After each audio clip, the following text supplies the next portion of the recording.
mga rural areas at iba pa. Ayan.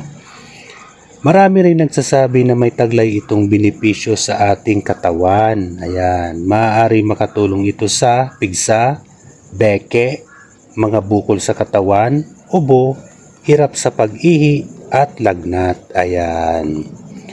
Pero paalala lang po, hindi po ito alternatibong gamot sa anumang klaseng sakit.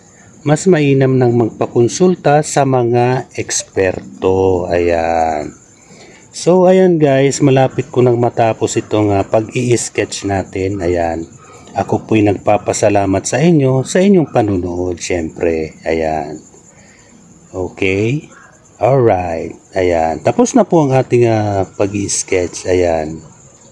Maraming salamat po sa inyong panunood.